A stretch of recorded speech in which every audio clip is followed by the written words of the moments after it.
maka semua proses yang sulit seketika akan dihilangkan oleh Allah tanpa harus mengalaminya lagi. Hamba itu akan langsung ditandai oleh Allah Subhanahu wa ta'ala dan ditinggikan derajatnya di hadapan Allah. Untuk memberikan kesan, karena pertama kali Nabi diminta membaca Iqra, beliau merasa tidak mudah, panjang prosesnya. Masa Allah dibawa-bawa dalam perbuatan maksiat? Ya kasembung main layangan, nggak nyambung sayang. Bismillahirrahmanirrahim. Assalamualaikum warahmatullahi wabarakatuh. Apa kabar teman-teman semua? Berjumpa kembali dengan channel Sepertiga Malam Studio. Dan semoga kita semua selalu dalam keadaan sehat serta selalu dalam lindungan Allah Subhanahu wa ta'ala. Amin ya rabbal alamin. Mengucapkan bismillah dengan sungguh-sungguh dapat memberikan ketenangan dan memperkuat niat positif Anda dalam menghadapi kesulitan. Namun, penting juga untuk diingat bahwa upaya nyata dan doa yang tulus juga berperan dalam mengatasi kesulitan tersebut. Mari kita dengarkan dengan perlahan dan sampai habis agar kita bisa memahami apa yang disampaikan oleh Ustadz Adi Hidayat. Tapi sebelum itu, jangan lupa subscribe, like, dan share. Dan semoga dengan menge-share kajian ini menjadikan salah satu amal jariah kita. Amin ya rabbal alamin. Selamat mendengarkan. Ini bak sudah tadi ya? Bak sudah. Ada berapa maknanya?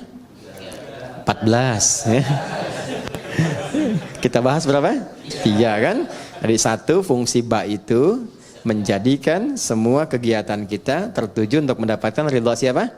Allah. Namanya apa? Sababiyah ya. Dengan sebab Allah menetapkan ini saya minum. Karena Allah saya berpakaian. Kalau sudah karena Allah nggak mungkin maksiat. Masa Allah dibawa-bawa dalam perbuatan maksiat? Jelas ya?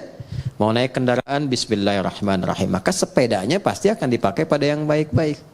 Kendaraannya juga demikian, itu dihisab loh. Ya. Kemudian yang kedua apa tadi? Musahabah. Musahabah itu mendapatkan penyertaan, perhatian dari Allah. Maka merasalah diperhatikan.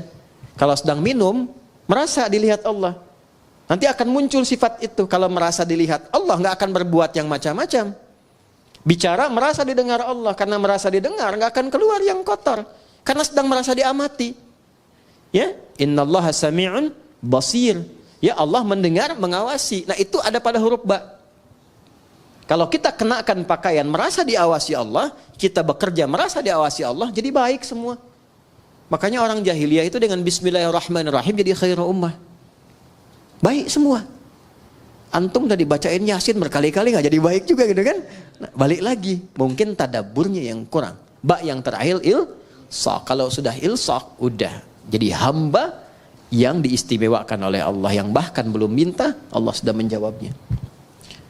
Bismillahirrahmanirrahim. Asalnya ini ada alifnya di sini dari kata ismun. Begini. Asalnya bismillah. Dibaca nyambung bismillah. Dan cuma di bismillahirrahmanirrahim alifnya hilang. Wahyu pertama turun apa? Hah? Bacanya apa? Ini yang tidak tepat.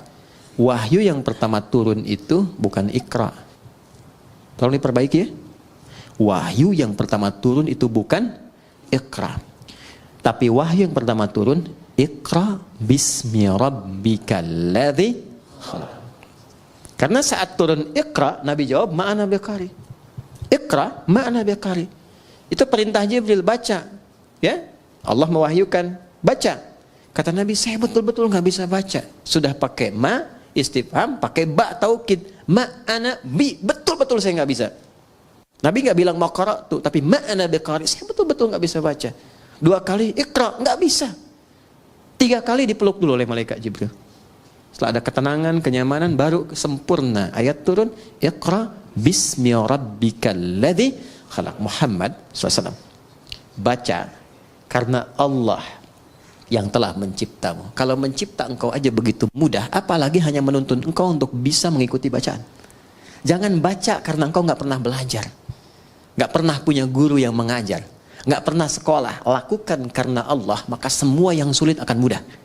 Karena itu di bismi rabbikal ladzi khalaq itu ada alifnya. Silakan cek. Di surah Al-Alaq tuh, surah 96 ayat 1. Iqra. Ya, Iqra begini. Bismi, nah ada alifnya. Nih. Ini baru sebagian ya. Nanti ada ayat-ayat lain juga yang bisa kita konfirmasikan. Ini saya kasih contoh satu di antara sekian. Pasti ada alifnya, harus ada ini. Nggak mungkin nggak ada, harus ada. Ada nggak? Hah? Ada? Begini tulisannya. Ya kan?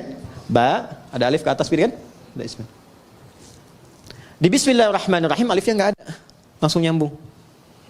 Kenapa sebabnya? Perhatikan sini. Satu, alif biasanya fungsinya untuk memanjangkan bacaan. Dapat alif tambah harakatnya satu, makanya ada istilah dua harakat.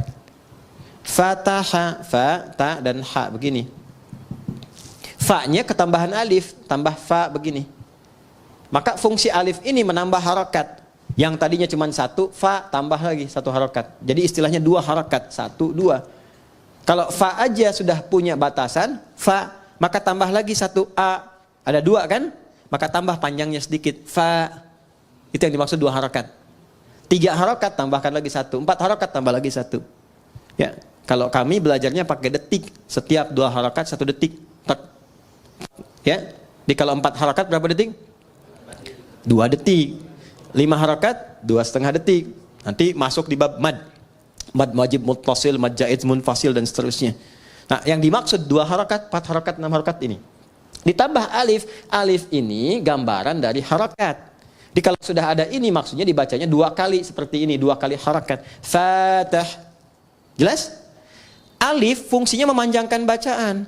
Dan kalau sudah ada alif, harakat yang sesuai adalah fathah. Kalau kasrah itu ya. Kalau dhammah, wow. Tapi ini menarik, harakatnya kasrah, iqra bi pakai ya, pakai kasrah. Tapi tandanya alif. Kenapa nggak dibuang saja? Untuk memberikan kesan, karena pertama kali Nabi diminta membaca Iqra, beliau merasa tidak mudah, panjang prosesnya. Menunjukkan sesuatu yang tidak mudah, panjang, kadang berliku, kadang tidak mudah. Tapi kalau semua dilakukan karena Allah, maka Allah akan membuat yang panjang semakin pendek, yang sulit akan semakin mudah. Itulah sebabnya ketika walaupun di sini ada alifnya, tetap dibacanya cepat dan pendek. Iqra bismi rabbik. Jadi Anda kalau menghafal Quran dikerjakan karena Allah, bukan karena target dari RKM harus selesai sekian. Kalau enggak jadi umroh, cuman sampai ke Cengkareng aja misalnya kan. Ya, saya menghafal bukan karena tuntutan dari kurikulum, tapi saya lakukan karena Allah. Maka akan terjadi akselerasi. Ya, kuantum, lompatan yang bahkan akan melewati orang-orang yang bahkan sudah punya hafalan banyak. Gitu. Itu yang kami dahulukan kepada para penghafal. Bisa dibayangkan ada anak dan ibu masuk karantina hafalan Quran. Ibu sudah punya bekal 3-5 juz, anak masih kosong. Ibunya target ingin jadi hafidhah, ikut itu. Anaknya terserah Allah saja deh mah. Dipaksa ibunya masuk, ya udah karena Allah saya hafalkan. Hari ke-27 anaknya hafal 30 juz, ibunya belum sampai. Bayang? Oke, maka ini yang saya ingin terangkan fungsi alif. Kenapa di sini dihilangkan alif ya? Untuk memberikan gambaran, orang yang memulai dengan kalimat Bismillahirrahmanirrahim, maka semua proses yang sulit seketika akan dihilangkan oleh Allah tanpa harus mengalaminya lagi. Paham? Gitu. Tapi dengan cara baca yang benar. Ya, makanya orang dulu tuh Bismillahirrahmanirrahim. Ada yang dapat begini, mudah begitu karena cara bacanya benar. Ya, orang sekarang baca Bismillah niatnya pengen terbang. Pengen jalan di sungai itu kan sudah nggak betul kan, sudah pengen baca pikiran orang, hah? Gitu, atau dipakai untuk hal-hal yang tidak sesuai dengan syariat, ya tidak akan nyambung, ya. Ya kasembung main layangan, nggak nyambung sayang. Ya? Paham di sini? Baik, itu alif tuh. Sekarang ismun, nih sin dan mim. Asalnya dari kata apa? Bisa dari kata wasamun, bisa dari kata sumuwun. Wasamun berarti tanda, sumuwun berarti tinggi. Kalau kita ingin gabungkan keduanya, tanda dan tinggi. Orang yang senantiasa melakukan perbuatan dengan awalan bismillahirrahmanirrahim, meniatkan karena Allah, maka hamba itu akan langsung ditandai oleh Allah Subhanahu wa taala dan ditinggikan derajatnya di hadapan Allah. Nah, itulah teman-teman kajian singkat dari guru kita Ustadz Adi Hidayat tentang mintalah 4 hal setelah kita sholat tahajud.